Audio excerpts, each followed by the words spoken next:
Hello my friends. In this video I'm going to show how to put a regulator in a tube tank for an air gun. This is a Kral Puncher Nish. This will work for any gun that has a tube tank. It's basically the same process no matter what brand of gun it is. It's just the regulators look different or they're built a little different, but it's basically the same process. So hopefully I'll be able to help just about anybody with this. Let's get right into it. Alright, so everything here is basically everything that you need. We got the regulator and the little piece that comes with it. Some Allen keys. This is to take apart the air tube. I'll explain what this is for later. And this is to make sure that your O-rings are lubricated. Alright, let's just start by removing the stock. Alright, so after you remove this from the stock, release all the air. Do this very carefully. Just turn this a little bit till you hear a hiss. Probably take about 5 to 10 minutes to completely release all the air. Then we can take off this part, and then you want to take off the end cap, then loosen these Allen key nuts. Make sure you gently slide this off so you don't nick the O-rings. You don't want to damage your O-rings, so just do everything carefully and gently.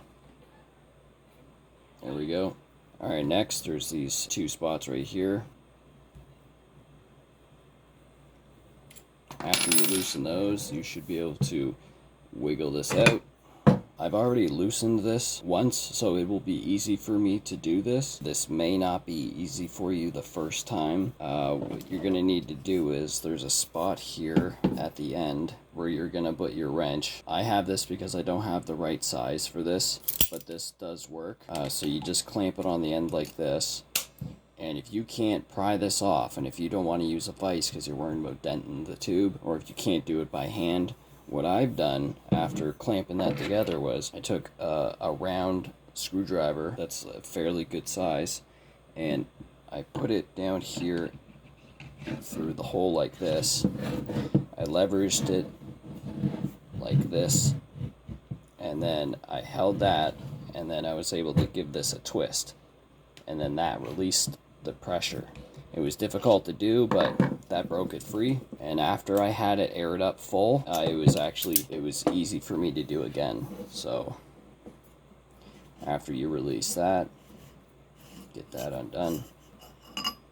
And the reason why I mentioned using this, this multi-purpose silicone, it's really good for O-rings. It's good for keeping a good airtight seal, and it just keeps your O-rings in good condition.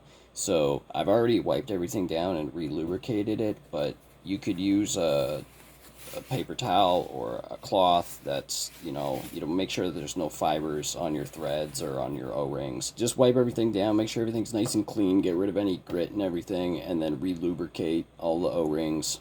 Like there's a seal here and there's an O-ring there. You want to lube that up. A lot of these, no matter what brand or what gun it's for, a lot of them are set at 1450 or 1500 psi from the supplier. For this one particularly, if you were to counterclockwise this way, about 6 o'clock to 12 o'clock, you'll go from 100 bar to 160 bar. So about 1500 to about 2300 psi just in a half turn. So for this type, every 5 o'clock on the clock is about 6 bar. So if you add that up from 1500, so it just gives you an idea of how these things work.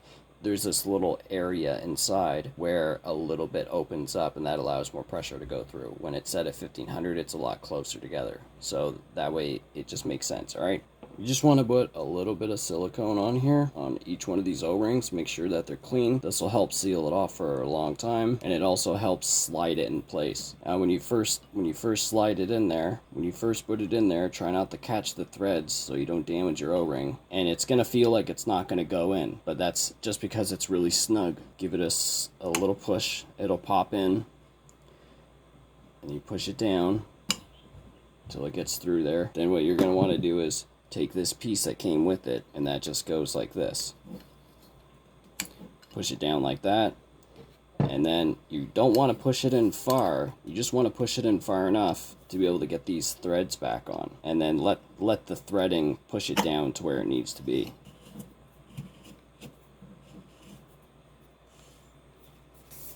After you get that screwed on all the way, you do not need to put this on super tight. Just put it on just tight enough. And when you're putting this back together, it's the same thing. Make sure you wipe everything down and give it some new silicone grease. All the O-rings.